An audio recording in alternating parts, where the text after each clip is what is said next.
et bienvenue dans ce nouveau numéro de Cinéscène, qui sera aussi le dernier.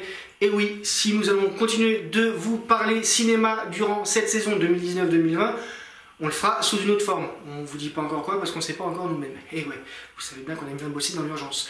Donc voilà. Allez, on enchaîne tout de suite avec les sorties cinéma du mois de septembre. Et si on va laisser la première semaine du mois entièrement consacrée à la rentrée des classes de côté jusqu'à la fin de l'émission, on va démarrer très fort avec la sortie le 11 septembre de Ça, chapitre 2. Et oui, vous l'avez compris, c'est la suite des aventures du clown Gripsou. À la réalisation, on retrouve Andy Muschietti dont le travail avait été loué et acclamé lors de la sortie du premier film. Voilà. Et qui donc là retrouve Bill Skarsgård pour nous conter de nouvelles aventures. Aux côtés de Bill Skarsgård, vous aurez, pour compléter le casting, James McAvoy et Jessica Chastain notamment. Un petit synopsis vite fait. Allez, c'est parti. On retrouve donc le clown Gripsou 27 ans plus tard. Commence à se faire vieux, le gars, il risque d'avoir du mal à courir après tout le monde pour les buter. Enfin bref, c'est mon avis.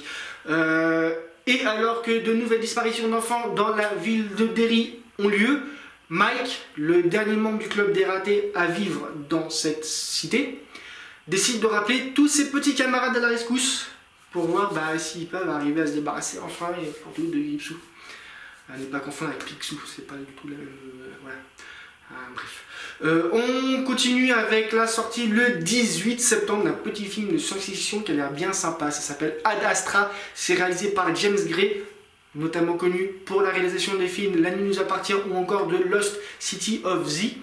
Au casting, deux noms qu'on ne présente plus, Brad Pitt, Tommy Lee Jones, et à leur côté Ruth Negga, une actrice que vous avez pu voir notamment dans la série Marvel Les Agents du Shield. Un petit synopsis vite fait, allez, on y va, c'est parti. C'est Roy McBride qui est un astronaute qui décide de voyager jusqu'aux confins de l'espace. Mais il n'y va pas seulement pour faire du tourisme, et non. Il y va pour essayer de retrouver son père et pour essayer de résoudre un mystère qui menace notre planète. Et ouais, quand le mec il part en vacances, il rigole pas.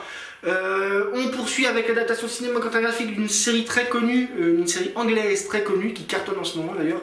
Ça sortira le 25 septembre. Comme la série, ça s'appelle Downton Abbey. Et vous l'avez compris, c'est l'adaptation sur grand écran de l'histoire et de la vie de la famille Crowley qui vit dans la campagne anglaise du début des années 1900. Excusez-moi, j'avais un problème de mathématiques. 20e siècle, année 1900. Et non pas 2000, sinon... Voilà.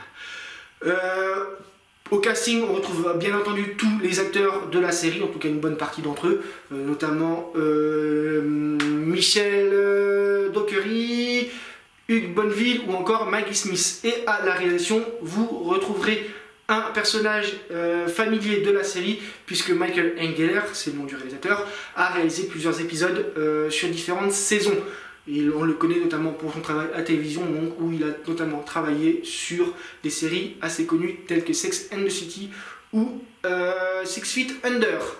On termine ces sorties avec toujours le 25 septembre la sortie du 5e volet de la saga Rambo au cinéma. Monsieur Stallone, il va falloir arrêter un moment, hein, d'accord?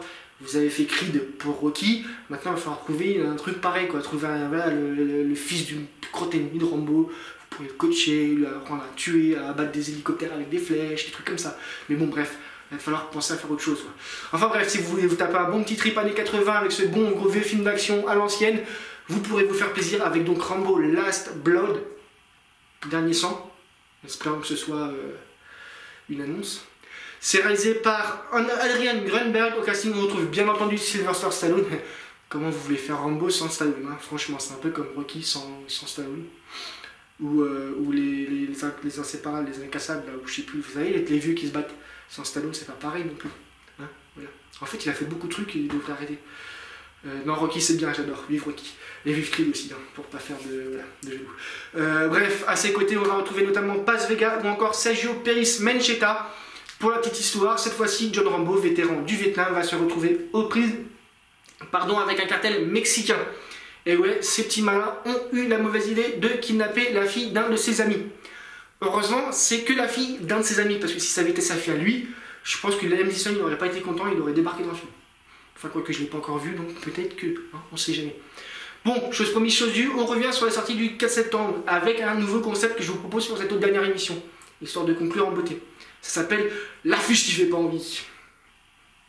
Ça parle du film, voilà, vous l'avez compris. Quand j'ai cherché les films dont j'avais envie de vous parler, J'ai vu cette affiche-là. J'ai pas regardé le titre du film, j'ai pas regardé le casting, j'ai pas regardé la réalisation, j'ai pas regardé le synopsis, j'ai rien regardé d'autre que l'affiche. Et déjà, j'avais pas envie d'aller le voir. Alors sur l'affiche, on voit Ahmed Silla et Alban Ibanov, deux humoristes bien connus de la scène française, côte à côte, avec Alban qui a la main... attendez, bougez pas. Ouais, il l'a mise là, Damien. Donc du coup, de vous la décrire, bah voilà, vous la voyez. Et vous voyez qu'Alban il tient une petite affiche là avec marqué copain, il y a un petit smiley, ça fait envie. Hein. Voilà, bon bref, dès l'affiche, on comprend que les deux humoristes vont retrouver des personnages assez classiques chez eux, à savoir des personnages qui jouent déjà dans leur one-man show. Hein, voilà, Ahmed Silla, ce personnage peut-être un peu plus sérieux, voilà, Alban Ibanov un peu plus speed, nerveux, hein, voilà. Donc déjà, on se dit, bon, si c'est pour aller voir des sketchs sur grand écran, autant aller les voir en spectacle en live, hein, ça sera peut-être mieux. Et en plus, à ce moment-là, vos yeux se posent sur la catchphrase. Vous savez, ce slogan là qu'on met en haut de l'affiche ou en bas d'ailleurs, hein, c'est au choix, qui est censé vous donner envie d'aller voir. Et là, le slogan, vous le voyez, c'est libéré mais pas délivré. Je me tais, vaut mieux. Hein, voilà. Parce que je suis quelqu'un de bien, je vais quand même citer le nom du réalisateur, pardon, en m'excusant si je prononce mal, c'est Varant Soudjian.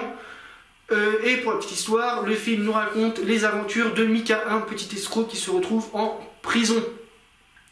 Durant son séjour, il croise Poutine, un détenu plutôt cinglé, complètement imprévisible, hein. D'ailleurs ça se voit rien qu'à son look, si vous voulez mon avis.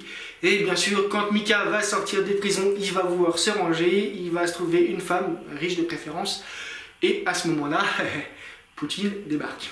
Hein, voilà. Bon, sur ces bonnes paroles, je vous dis à la prochaine fois pour de nouvelles aventures, et d'ici là, moi, bah, je me casse.